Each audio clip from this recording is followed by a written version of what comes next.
Estaba sentada junto a la ventanilla del tren, con la cabeza echada hacia atrás, una pierna estirada sobre el asiento vacío delante de ella. El marco de la ventanilla temblaba con la velocidad del movimiento. El cristal colgaba sobre una oscuridad vacía, y puntos de luz atravesaban el vidrio como rayos luminosos de vez en cuando. Su pierna, delineada por el ceñido brillo de las medias, su larga línea trazando una recta, sobre un empeine arqueado, hasta la punta de un pie con un zapato de tacón, tenía una femenina elegancia que parecía estar fuera de lugar en el polvoriento vagón del tren, y que resultaba extrañamente incongruente con el resto de ella. Llevaba un desgastado abrigo de pelo de camello que había sido caro una vez, enrollado de cualquier manera alrededor de su cuerpo, esbelto y nervioso. El cuello del abrigo iba subido hasta el ala inclinada de su sombrero. Un mechón de cabello castaño le caía hacia atrás, casi tocando la línea de sus hombros. Su cara estaba formada por planos angulosos. La forma de su boca era bien definida, una boca sensual que se mantenía cerrada con inflexible precisión. Tenía las manos en los bolsillos del abrigo. Su postura era tensa, como si se resintiese de la inmovilidad, y poco femenina, como si no fuese consciente de su propio cuerpo, y de que era un cuerpo de mujer. Estaba sentada escuchando la música. Era una sinfonía de triunfo. Las notas fluían hacia arriba, hablaban de elevación y eran la elevación misma. Eran la esencia y la forma del movimiento ascendente. Parecían encarnar todo acto y pensamiento humano que tenía el ascenso como motivo. Era un estallido de sonido, saliendo de su encierro y extendiéndose por doquier. Tenía la libertad de una liberación y la tensión de un objetivo. Barría limpiando el espacio sin dejar más que el goce de un esfuerzo sin obstáculos.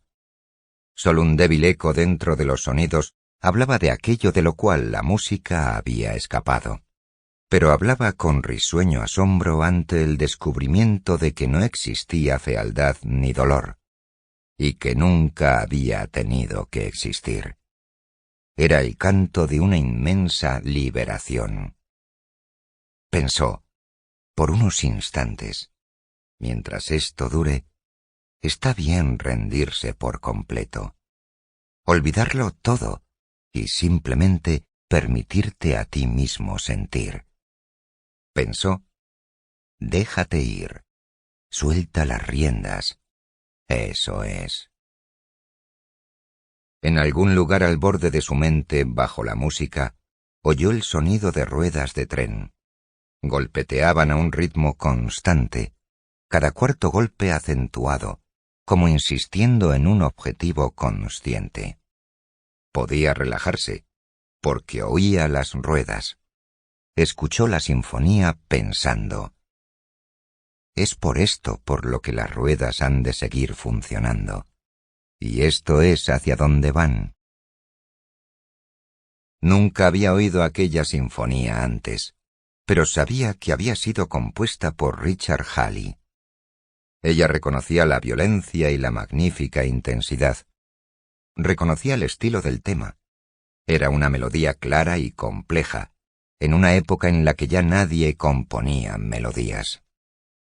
Estaba sentada mirando el techo del vagón, pero no lo veía, y se había olvidado de dónde estaba. No sabía si estaba escuchando una orquesta sinfónica al completo o solo el tema. Quizá estaba escuchando la orquestación en su propia mente. Pensó vagamente que había habido ecos premonitorios de ese tema en toda la obra de Richard Halley, a lo largo de todos los años de su larga lucha, hasta el día, ya en su mediana edad, en que la fama lo alcanzó de repente y lo dejó noqueado. Esta, pensó, escuchando la sinfonía, había sido la meta de su lucha. Recordó intentos medio insinuados en su música, frases que lo prometían. retales de melodía que empezaban pero nunca lo alcanzaban del todo. Cuando Richard Halley compuso eso, él se irguió en el asiento. ¿Cuándo compuso eso Richard Halley? En ese mismo instante se dio cuenta de dónde estaba, y se preguntó por primera vez de dónde provenía esa música. Unos pasos más allá, al final del vagón, un guardafrenos estaba ajustando los mandos del aire acondicionado. Era rubio y joven. Estaba silbando el tema de la sinfonía. Ella se dio cuenta de que lo había estado silbando un buen rato y de que eso era todo lo que ella había oído. Lo observó con incredulidad durante un tiempo, antes de levantar la voz para preguntar: «Dime, por favor, ¿qué estás silbando?». El muchacho se volvió hacia ella. Ella se encontró con una mirada directa y vio una sonrisa abierta y entusiasta, como si él estuviese compartiendo un secreto con un amigo. A ella le gustó su cara. Sus rasgos eran tersos y firmes. No tenía ese aspecto de músculos flácidos que evaden la responsabilidad de adquirir forma, que es lo que ella había aprendido a esperar en las caras de la gente. «Es el concierto de Halley», respondió él sonriendo. «¿Cuál de ellos?» «El quinto». Ella dejó pasar un momento antes de decir lenta y muy cuidadosamente: «Richard Halley compuso solo 4 conciertos». La sonrisa del muchacho desapareció. Fue como si algo lo hubiera sacudido de vuelta a la realidad, como le había ocurrido a ella unos momentos antes. Era como si una persiana se hubiese cerrado de golpe, y lo que quedó fue un rostro sin expresión, impersonal, indiferente y vacío. «Sí, por supuesto», dijo él. «Estoy en un error. Me he equivocado». «¿Entonces qué era?»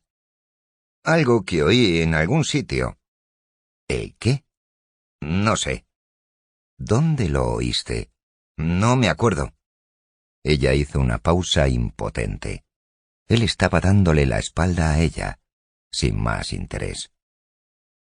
«Sonaba como un tema de Halley», dijo ella. «Pero conozco todas las notas que él ha escrito, y él nunca ha escrito eso».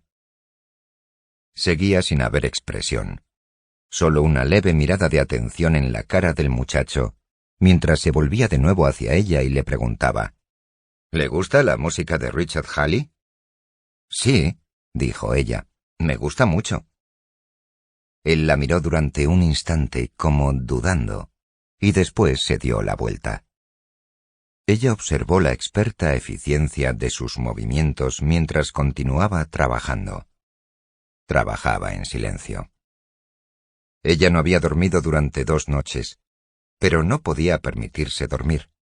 Tenía demasiados problemas que considerar y no mucho tiempo. El tren debería llegar a Nueva York de madrugada.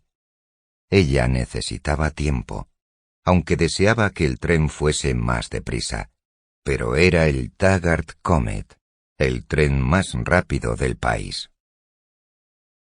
Trató de pensar, pero la música seguía en el filo de su mente, y ella siguió oyéndola con todos sus acordes como los pasos implacables de algo que no podía ser detenido.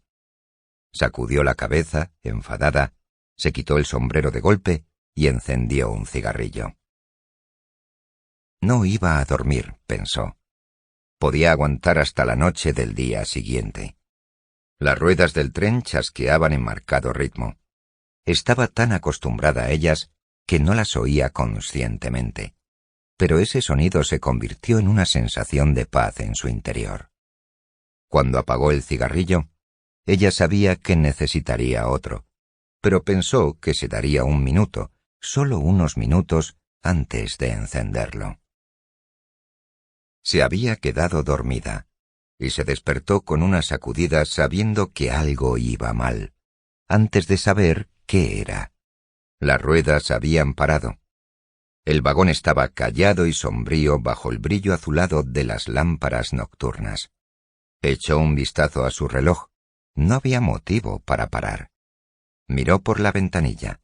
El tren estaba detenido en medio de campos vacíos. Oyó a alguien moverse en el asiento al otro lado del pasillo y preguntó: ¿Cuánto tiempo llevamos parados? Una voz de hombre respondió con indiferencia: 1 hora, más o menos. El hombre la siguió con la mirada medio dormido, porque ella se puso de pie de un salto y se lanzó hacia la puerta del vagón. Afuera había un viento frío y una extensión vacía de tierra bajo un cielo vacío. Ella oyó el murmullo de la maleza en la oscuridad. A lo lejos, vio las siluetas de hombres que estaban de pie al lado de la locomotora, y encima de ellos, colgando suelta en el cielo, la luz roja de una señal.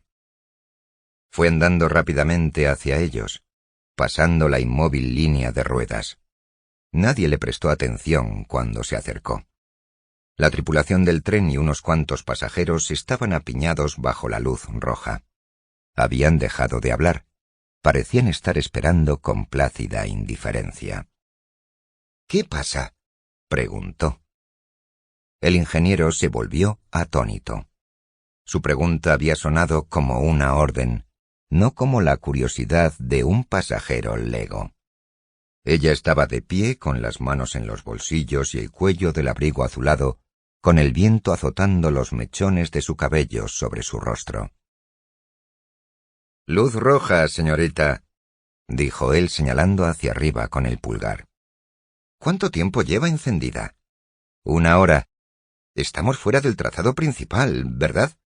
Eso es. ¿Por qué? No lo sé. El conductor tomó la palabra. No entiendo por qué nos han enviado a una vía muerta. Esa aguja no estaba funcionando bien, y esta cosa no está funcionando en absoluto. Movió la cabeza hacia arriba señalando la luz roja. No creo que la señal vaya a cambiar. Creo que está estropeada. Entonces, ¿qué están haciendo? Esperando a que cambie. En la pausa de ira sobresaltada que ella hizo, el fogonero contuvo una risa. La semana pasada dejaron el mejor tren de la Atlantic Southern en un apartadero durante 2 horas. Fue solo el error de alguien. Este es el Taggart Comet, dijo ella. El Comet nunca ha llegado tarde. Es el único en el país que no lo ha hecho, dijo el ingeniero. Siempre hay una primera vez, dijo el fogonero. Usted no entiende de ferrocarriles, señora, dijo un pasajero. No hay ni un solo sistema de señales, ni un solo coordinador de tráfico en todo el país que valga nada. Ella no se giró ni se percató de su presencia, sino que le habló al ingeniero. Si usted sabe que la señal está rota, ¿qué es lo que va a hacer?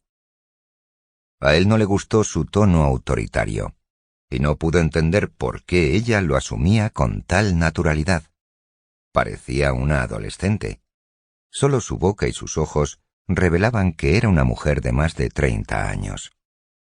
Los ojos gris oscuro eran directos y perturbadores, como si pudieran penetrar hasta la esencia de las cosas, dejando de lado lo intrascendente. La cara le resultaba vagamente familiar, pero no conseguía recordar dónde la había visto. Señorita, no pienso jugarme el cuello, dijo. Quiere decir, dijo el fogonero, que nuestro trabajo es esperar órdenes. Su trabajo es operar este tren. No contra una luz roja. Si la luz dice que paremos, paramos. Luz roja significa peligro, señorita, dijo el pasajero. No vamos a arriesgarnos, dijo el ingeniero. Quien quiera que sea responsable por esto nos echará la culpa a nosotros si nos movemos. Así que no vamos a movernos hasta que alguien nos diga que lo hagamos. ¿Y si nadie lo hace? Alguien aparecerá tarde o temprano. ¿Cuánto tiempo propone que esperemos? El ingeniero se encogió de hombros y dijo: «¿Quién es John Galt?» «Quiere decir», dijo el fogonero, «no haga preguntas que nadie puede responder». Ella miró la luz roja y la vía que se adentraba en la negra e inmaculada distancia. Dijo: «Procedan con cuidado hasta la siguiente señal. Si está funcionando, continúen hasta la vía principal. Después deténganse en la primera oficina que esté abierta». «Ah, ¿sí? ¿Y quién dice eso?» «Yo lo digo». «¿Y quién es usted?» Fue solo la más breve de las pausas. Un momento de asombro ante una pregunta que no se esperaba, pero el ingeniero miró más de cerca a su cara, y al mismo tiempo que la respuesta de ella, dijo sin aliento: «¡Dios mío!». Ella respondió, no ofensivamente, simplemente como una persona que no oye la pregunta a menudo: «Dagny Taggart».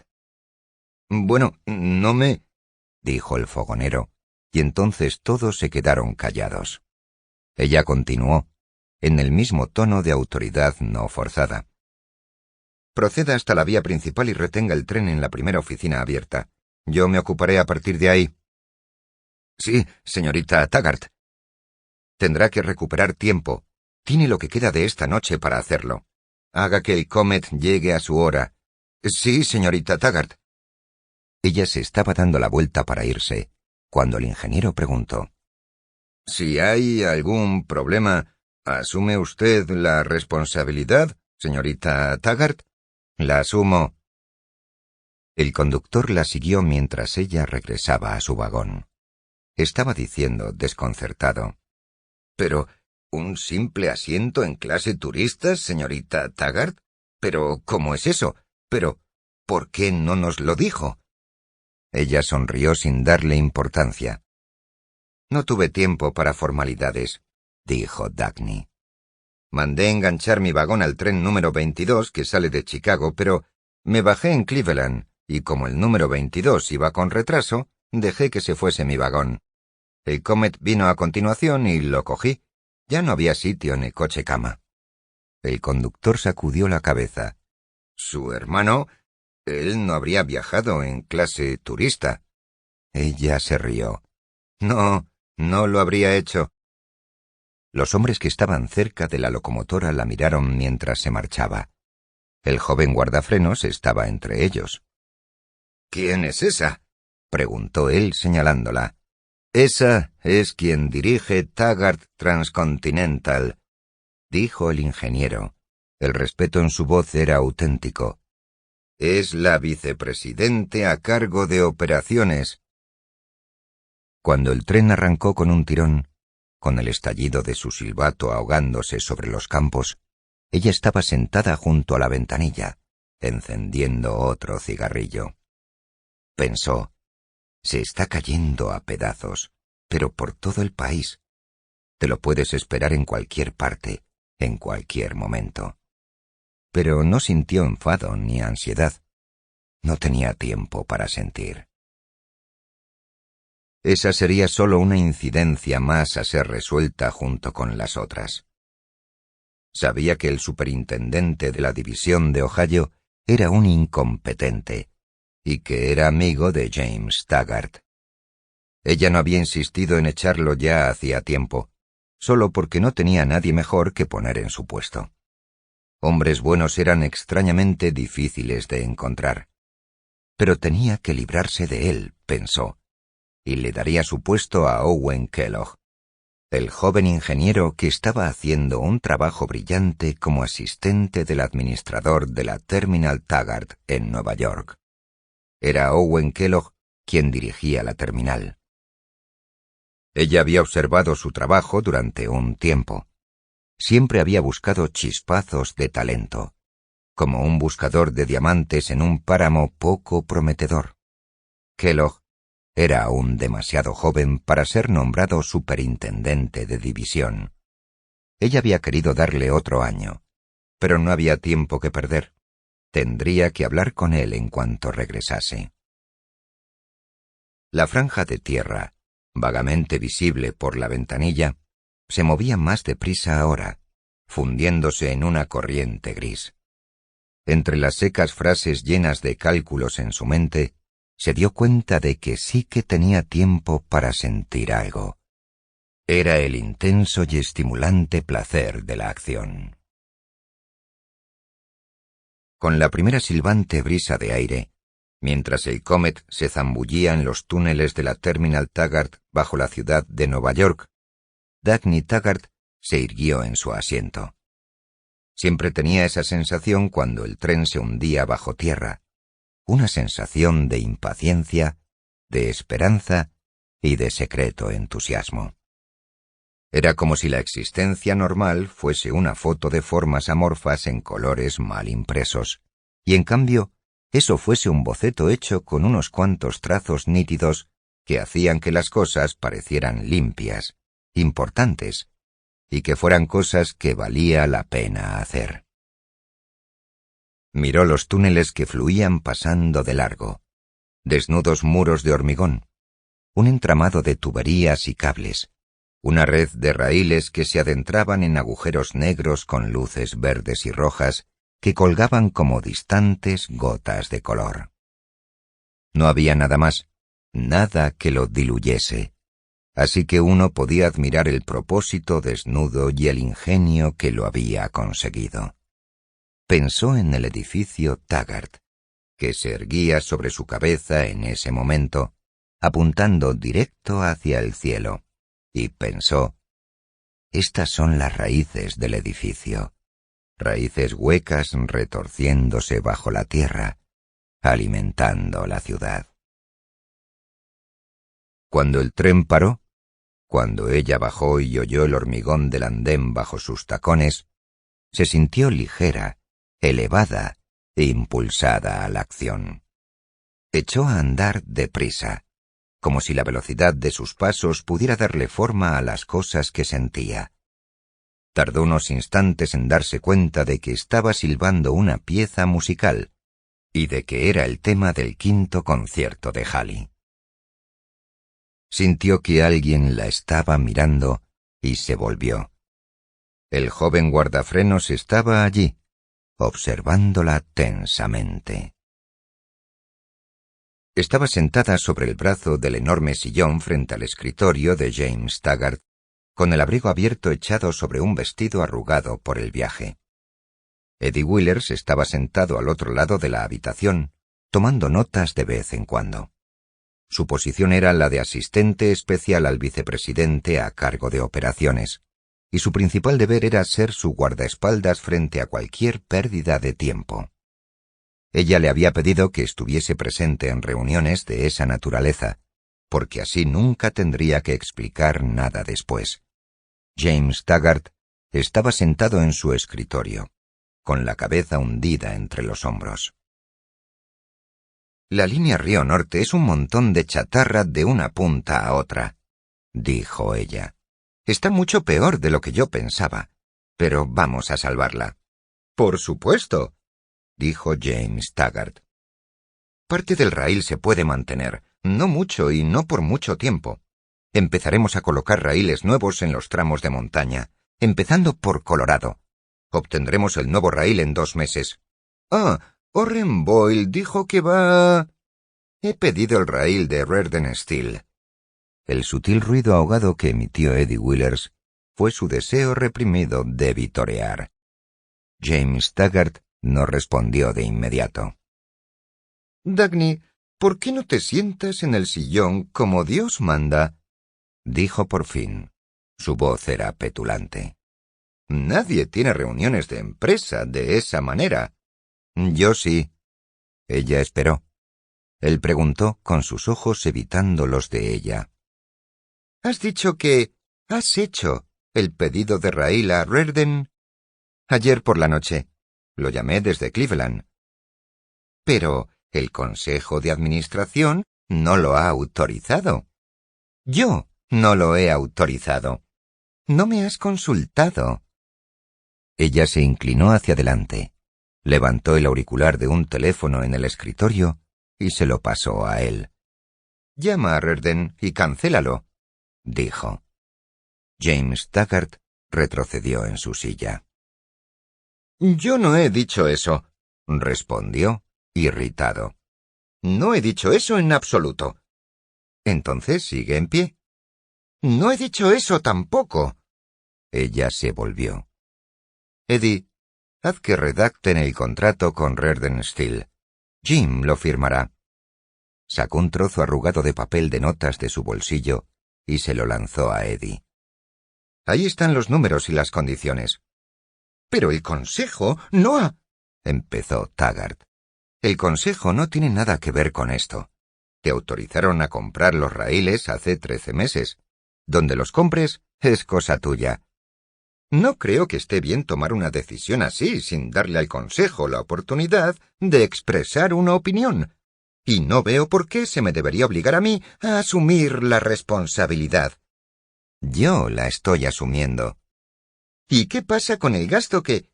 Rearden está cobrando menos que la Associated Steel de Orren Boyle. Ya, ¿y qué pasa con Orren Boyle? He cancelado el contrato. Teníamos derecho a cancelarlo hace 6 meses. ¿Cuándo hiciste eso? Ayer.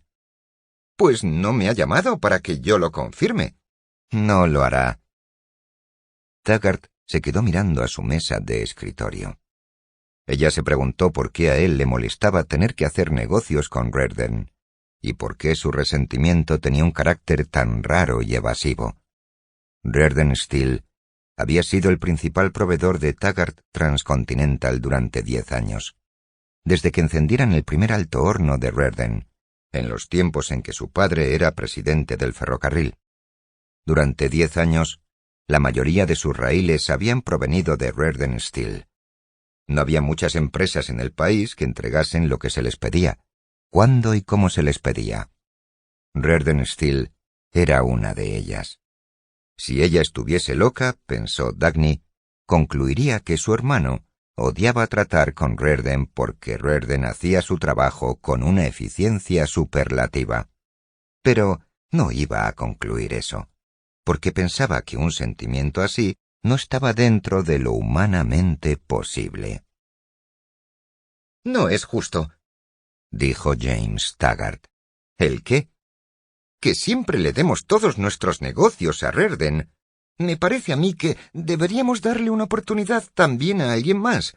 Rearden no nos necesita. Él es suficientemente grande. Deberíamos ayudarles a los tipos más pequeños a desarrollarse. Si no, solo estamos fomentando un monopolio. No digas ridiculeces, Jim. ¿Por qué siempre tenemos que comprarle las cosas a Rearden? Porque siempre nos entrega lo que pedimos. No me gusta Henry Rearden.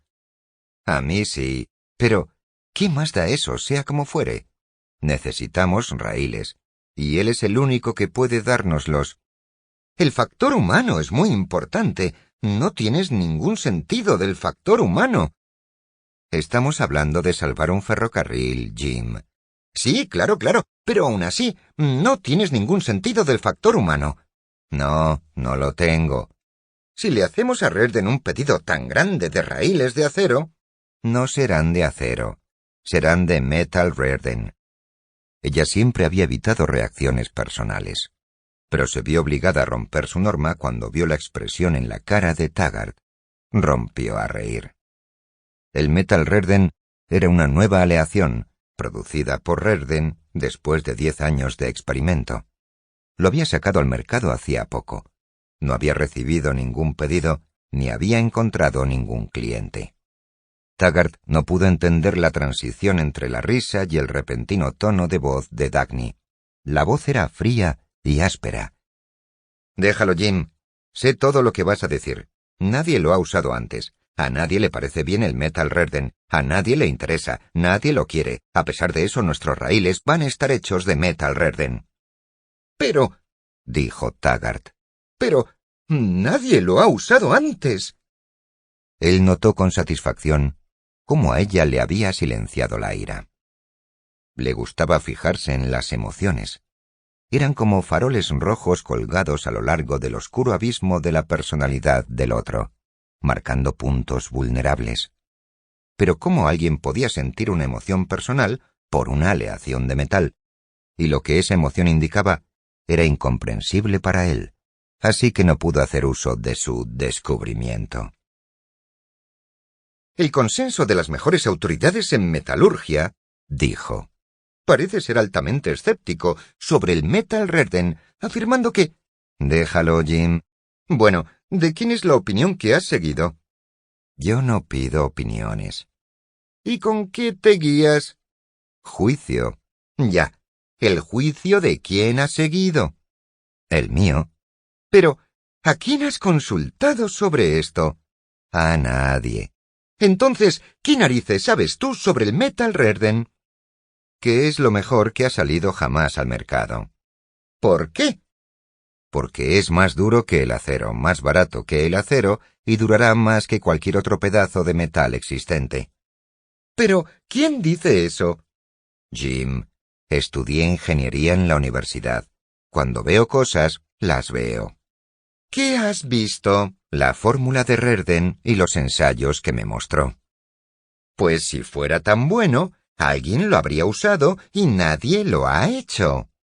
Él vio el destello de rabia y prosiguió nerviosamente.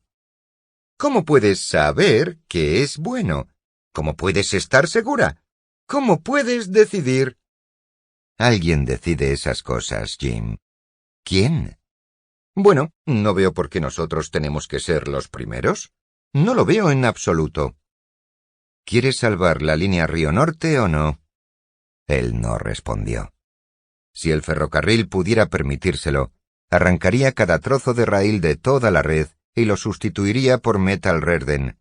Hay que reemplazarlo todo. Nada de lo que hay aguantará mucho más. Pero no podemos permitírnoslo. Primero tenemos que salir de este bache. ¿Quieres que salgamos adelante o no? Seguimos siendo el mejor ferrocarril del país. A los otros les está yendo mucho peor. Entonces, ¿quieres que sigamos en el bache? Yo no he dicho eso. ¿Por qué siempre tienes que simplificar las cosas de esa forma? Y si lo que te preocupa es el dinero, no veo por qué quieres gastarlo en la línea Río Norte, cuando la Phoenix Durango nos ha robado todo nuestro mercado allí. ¿Para qué gastar dinero cuando no tenemos protección frente a un competidor que va a destrozar nuestra inversión? Porque la Phoenix Durango es un ferrocarril excelente. Pero yo tengo intención de hacer que la línea Río Norte sea aún mejor. Porque voy a machacar a la Phoenix Durango si hace falta, aunque no lo hará, porque va a haber sitio para que 2 o 3 ferrocarriles se hagan ricos en Colorado. Que yo hipotecaría toda la red para construir un ramal que vaya a cualquier distrito alrededor de Ellis Wyatt. Estoy harto de oír hablar de Ellis Wyatt. A él no le gustó el modo en que los ojos de ella se movieron para mirarlo y se quedaron quietos, mirándolo durante un momento. No veo ninguna necesidad de acción inmediata, dijo. Parecía ofendido. Exactamente.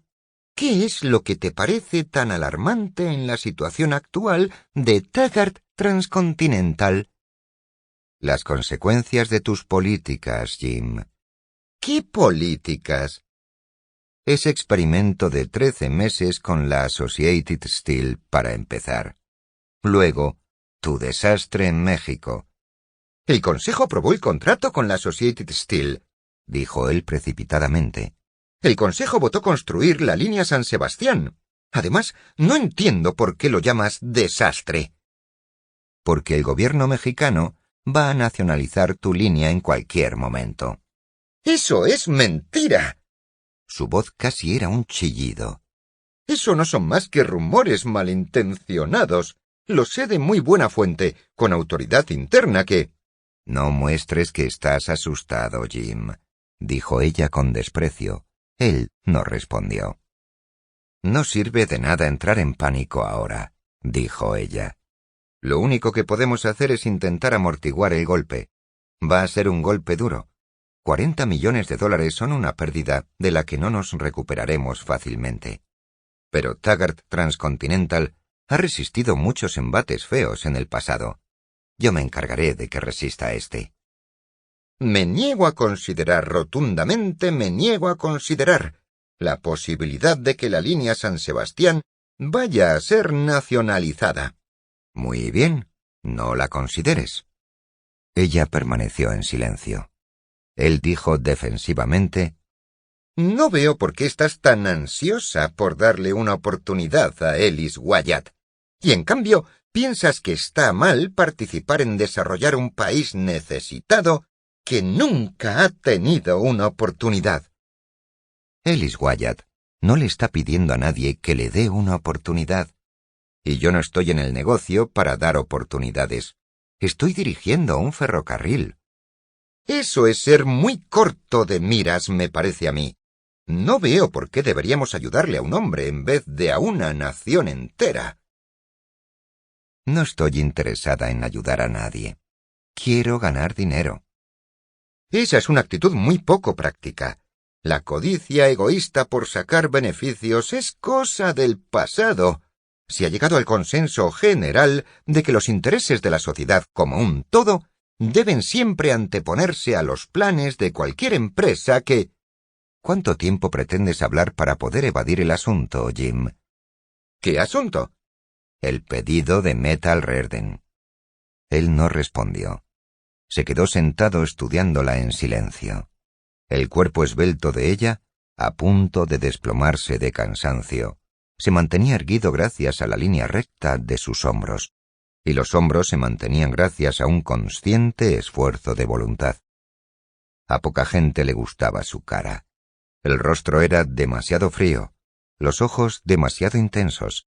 Nada haría nacer en su rostro el encanto de tonos más suaves.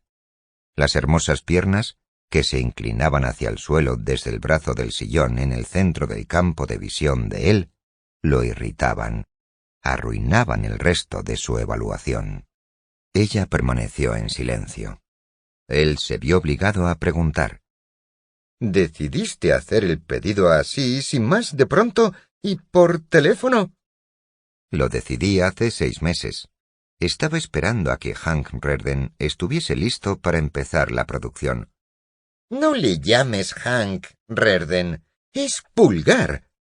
Es como todo el mundo lo llama. No cambies de tema. ¿Por qué tuviste que llamarlo anoche? No pude contactar con él antes. ¿Por qué no esperaste hasta que volviese a Nueva York y...? Porque había visto la línea Río Norte.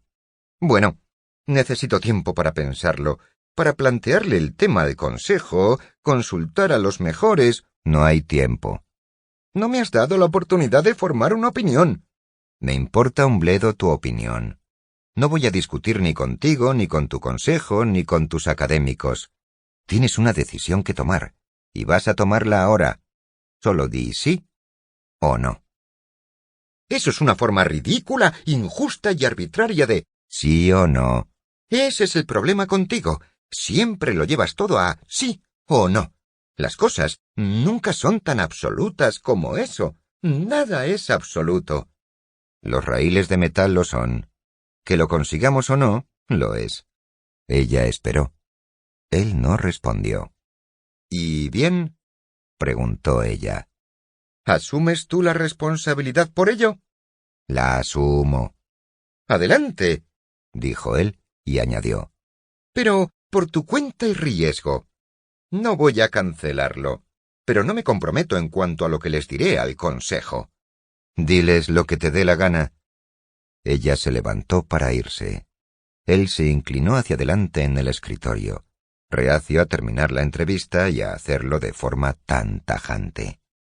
Te das cuenta, por supuesto, de que será necesario un largo proceso para sacar esto adelante, dijo él. Las palabras sonaban casi esperanzadas. No es tan fácil como parece. Sí, claro, dijo ella. Yo te enviaré un informe detallado, que Eddie preparará y que tú no leerás. Eddie te ayudará a procesarlo como haga falta. Me voy a Filadelfia esta noche para ver a Reardon. Él y yo tenemos un montón de trabajo que hacer. Y añadió. Es así de fácil, Jim. Ella se había vuelto para irse, cuando él habló de nuevo, y lo que dijo pareció increíblemente irrelevante. Eso funciona para ti, porque tú tienes suerte. Otros no pueden hacerlo. ¿Hacer qué? Otras personas son humanas, son sensibles. No pueden dedicar toda su vida a metales y motores. Tú tienes suerte. Tú nunca has tenido sentimientos. Nunca has sentido nada en absoluto. Mientras lo miraba, sus ojos gris oscuro fueron pasando lentamente del asombro a la quietud, y luego a una extraña expresión semejante a una mirada de cansancio, solo que parecía reflejar mucho más que tener que aguantar ese momento concreto. «No, Jim», dijo con calma. «Supongo que nunca he sentido nada en absoluto». Eddie Willers la siguió hasta su despacho. Cada vez que ella regresaba, él sentía como si el mundo se hubiese vuelto claro, simple, fácil de encarar, y olvidaba sus momentos de informe aprensión. Él era la única persona que encontraba totalmente natural que ella fuese vicepresidente de operaciones de un gran ferrocarril, aunque fuese una mujer. Ella le había dicho cuando él tenía 10 años de edad que ella dirigiría el ferrocarril algún día. Eso no le extrañaba a él ahora, igual que no le había extrañado aquel día en un claro del bosque. Cuando entraron en su despacho, cuando la vio sentarse en su escritorio y echar un vistazo a las notas que él le había dejado, él se sintió igual que en su coche cuando el motor arrancaba y las ruedas se podían poner en movimiento. Él estaba a punto de salir del despacho cuando recordó un asunto del que no le había informado. «Owen Kellogg, de la división de la Terminal, me pidió cita para verte», dijo. Ella alzó la mirada sorprendida. «Qué curioso. Iba a llamarlo yo. Dile que suba, quiero verle, Eddie», añadió ella de repente. «Antes de empezar, diles que me pongan al teléfono con Ayers, de la Ayers Music Publishing Company». «¿La Music Publishing Company?», repitió él con incredulidad. «Sí, hay algo que quiero preguntarle». Cuando la voz del señor Ayers, cortésmente atenta, preguntó en qué podía servirle, ella preguntó: «¿Puede decirme si Richard Halley ha escrito un nuevo concierto para piano, el quinto?» «¿Un quinto concierto, señorita Taggart? Pues no, desde luego que no lo ha hecho». «¿Está seguro?» «Totalmente seguro, señorita Taggart. Lleva sin componer nada desde hace 8 años. ¿Sigue vivo?» «Bueno, sí. Es decir, no puedo decirlo con certeza. Ha salido del todo de la vida pública, pero estoy seguro de que nos habríamos enterado si hubiese muerto. Si compusiese algo, ¿ustedes se enterarían?» «Por supuesto. Seríamos los primeros en saberlo. Publicamos todas sus obras. Pero ha dejado de componer». «Ya veo. Gracias». Cuando Owen Kellogg entró en su oficina, ella lo miró con satisfacción. Se alegraba de ver que había estado en lo cierto sobre el vago recuerdo de su apariencia. Su rostro tenía la misma cualidad que la del joven guardafrenos del tren. El rostro del tipo de hombre con el que ella podía tratar. «Siéntese, señor Kellogg», dijo ella, pero él permaneció de pie frente a su escritorio.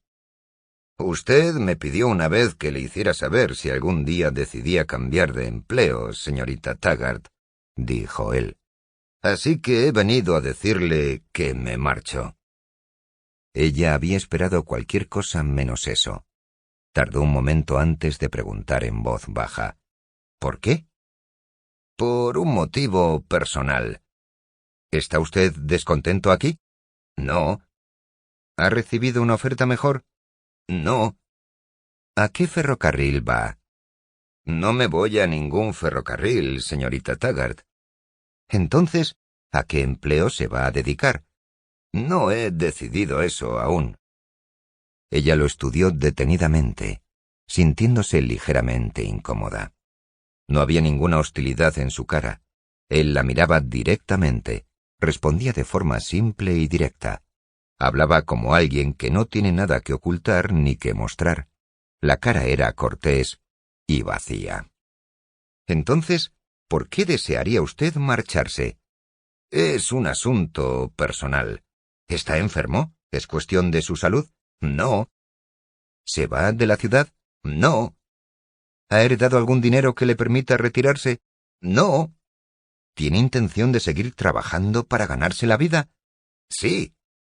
¿Pero no quiere trabajar para Taggart Transcontinental? No. En ese caso, algo debe haber pasado que haya causado su decisión. ¿Qué? Nada, señorita Taggart. Me gustaría que me lo dijese. Tengo un buen motivo para querer saberlo. ¿Confía en mi palabra, señorita Taggart? Sí. Ninguna persona, asunto o evento relacionados con mi trabajo aquí han tenido nada que ver con mi decisión. ¿No tiene ninguna queja específica contra Taggart Transcontinental? Ninguna. Entonces creo que podría reconsiderarlo cuando oiga lo que tengo que ofrecerle. Lo siento, señorita Taggart. No puedo. ¿Puedo decirle lo que tengo en mente? Sí, si lo desea. ¿Se fía usted de mi palabra si le digo que decidí ofrecerle el puesto que voy a ofrecerle antes de que usted pidiese hablar conmigo? Quiero que sepa eso. Yo siempre me fiaré de su palabra, señorita Taggart. Es el puesto de superintendente de la división de Ohio. Es suyo si lo quiere. Su cara no mostró ninguna reacción, como si las palabras no tuviesen mayor significado para él que para un salvaje que nunca hubiese oído hablar de ferrocarriles. No lo quiero, señorita Taggart, respondió. Después de un momento, ella dijo, su voz tensa. Diga sus condiciones, Kellogg. Ponga usted el precio. Quiero que se quede. Puedo igualar cualquier cosa que le ofrezca cualquier otro ferrocarril. No me voy a trabajar a ningún otro ferrocarril. Pensé que a usted le encantaba su trabajo. Ese fue el primer signo de emoción en él. Tan solo una leve dilatación de sus ojos y un énfasis extrañamente silencioso en su voz, al responder. Me encanta. Entonces dígame qué es lo que tendría que decir para hacer que se quede. Había sido algo tan involuntario y claramente sincero que él la miró como si le hubiese llegado al corazón. Quizá estoy siendo injusto al venir aquí a decirle que me marcho, señorita Taggart. Sé que usted me pidió que se lo dijera porque quería tener la oportunidad de hacerme una contraoferta. Así que al haber venido, puede parecer que esté abierto a negociar, pero no lo estoy. He venido solo porque yo quería mantener mi palabra con usted. Esa pausa en su voz fue como un repentino flash que le hizo ver a ella lo mucho que su interés y su petición habían significado para él, y que su decisión no había sido nada fácil de tomar. Kellogg, ¿no hay nada que pueda ofrecerle?, preguntó ella. Nada, señorita Taggart. Nada en el mundo. Se volvió para irse. Por primera vez en su vida, ella se sintió impotente y derrotada. ¿Por qué?, preguntó sin dirigirse a él. Él se detuvo y giró.